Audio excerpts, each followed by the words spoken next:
Picking it up with Chapter 6 today, The Case of the Baffling Ballerina. Remember, Humphrey had just gone home with Kelsey and Mrs. Kirkpatrick. In the car, Mrs. Kirkpatrick wanted to hear about how Simon and Kelsey bumped heads, but Kelsey just wanted to talk about me. "I can't believe it," she said. "I've wanted to bring Humphrey home since the first day of school." That made me feel very nice. But thinking about what Mrs. Brisbane said still made me feel not so nice. This all came about because of Humphrey. What on earth had I done to send Mrs. Brisbane away? And how could I undo it? Kelsey's house was white, with bright orange shutters around the windows that remind me of Kelsey's hair and her mom's. Her big brother Kevin was already home from school. He was very tall, and his hair was darker than Kelsey's. "What's that?" he said, pointing at me. "Humphrey," Kelsey answered. "Our classroom hamster." "Oh," Kevin answered. "Mom, what's there to eat? I'm so hungry, I could eat anything in sight." I was glad I'd hidden all those yummy treats in my cheek pouch in bedding. I like to share, but I'm never quite sure when I'll be fed again. Kevin and his mom went to the kitchen while Kelsey took my cage to her room. "Humphrey, you're the cutest hamster I ever saw," she told me. "Thanks," I squeaked. "And you're one of the nicest girls." But before I could finish my sentence, I looked at Kelsey.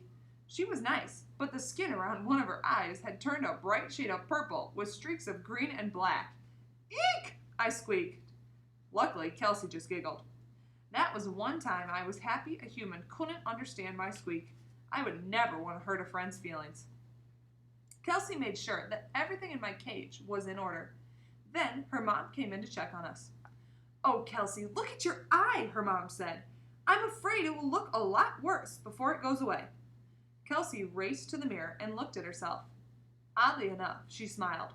"I'll probably be the only girl at Longfellow School with a black eye," she said. "Probably the only person." Kelsey's mom bit her lip and looked at the eye more closely. "I guess I don't need to take you to the doctor," she said. "The nurse said it was fine." Kelsey assured her mom that she could see all right. "I hope you can go to your ballet lesson tomorrow," Kelsey's mom said. "I'd hate for you to miss the very first one." At the mention of the word ballet, Kelsey suddenly looked unsqueakably happy. She reached up and touched her purple eye. "It does hurt a little," she said. Mrs. Kirkpatrick shook her head. "Poor Kelsey. Tell me again how it happened. That boy Simon ran into you?" Kelsey nodded, but there was more of the story than that, and I knew it. "You ran into each other," I squeaked. "And you were just standing there?" Kelsey's mom asked.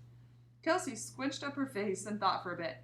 "No, I was running up to the board to answer a question. We were both running up to the board." "Ah," Mrs. Kirkpatrick said. "So you bumped into each other." "Yes, yes, yes," I squeaked. "I think I'll call Simon's mother to see how he is," Kelsey's mom said. "He's fine, Mom," Kelsey said, rolling her eyes. "It's no big deal." But Kelsey's mom had already left the room. A little while later, Kevin wandered into Kelsey's room. He was eating a large and yummy-looking sandwich. "What's up with your eye?" he asked. "A boy ran into me," Kelsey said. Kevin stared at her eye. "Wow, that's going to be an amazing shiner, Kelsey." "How rude!" I squeaked loudly. Clumsy? Kelsey wasn't always careful, but I didn't think she was clumsy. And what on earth was a shiner? Another mystery word. "Bird brain," Kelsey muttered. Kevin chuckled and wandered out again. I was glad he was gone. Once we were alone, Kelsey flopped down onto the bed. "That's what I am, Humphrey. Clumsy Kelsey, like Kevin said." I climbed up the side of my cage and looked right at Kelsey. "That's the silliest thing I ever heard," I told her. "I am," Kelsey said. "I'm always running into things and getting bumped and bruised." "Because you aren't careful," I explained. "That's what Mrs. Brisbane says. You need to take your time." "Mom thinks ballet will make me more graceful," she said. "But I think it will just make me more clumsy." I knew ballet was some kind of dancing. In her note, Mrs. Brisbane said she was going to be dancing soon. Maybe she was learning ballet. Did she think it would make her more graceful? "What's so great about twirling around on your toes?" she asked. I thought about it. Twirling was kind of like spinning on my wheel, which is something I like to do. And I use my toes for all sorts of things, from climbing on my cage to grooming myself. "Sounds positively great," I said. Kelsey got up off the bed, looked in the mirror, and smiled. It's a great shiner, she said, but who ever heard of a ballerina with a black eye? I don't know, I squeaked. I've never actually seen a ballerina. Kelsey walked over to her dresser and picked up a pink box. Here, Humphrey, I'll show you, she said. Sometimes I wonder if humans really can understand me. After setting the box next to my cage, Kelsey opened the lid and I saw an amazing thing. There was a tiny dancer, smaller than me, in front of a small mirror. Tinkly music began to play as the ballerina twirled around. The ballerina was in all pink, with a short pink skirt, and she danced right up on her tippy toes. I was spellbound as I watched her go round, round, round again and again. See, that's a ballerina, Kelsey said. She never trips and falls. She never gets a black eye. I was disappointed when she suddenly slammed down the lid of the box. The ballerina disappeared from view, and the music stopped playing. Could never be graceful like her, Kelsey said. Watch. Kelsey started spinning around the room.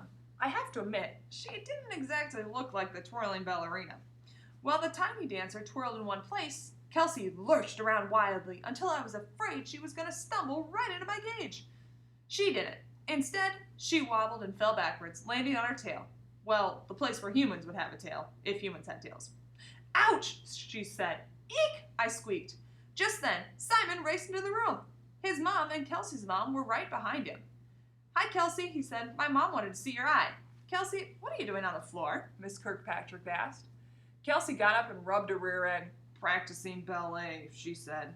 Simon walked up to Kelsey and looked closely at her eye. Wow, that's amazing, he said. Does it hurt? Mrs. Morgenstern asked. Not really, Kelsey answered. She pointed at the side of Simon's head. Hey, you got a bump. Simon rubbed his head. Gee, I'd rather have a shiner. So a shiner must be a bruised eye. He turned and saw me. Hi, Humphrey. Look at my bump. Eek! I squeaked again, but Simon didn't seem to mind. We thought if we all went out for ice cream, you two might forget your injuries for a while, Mrs. Kirkpatrick said. Kelsey and Simon seemed happy and didn't even remember to say goodbye to me when they all left the room. We'll pick it up there tomorrow.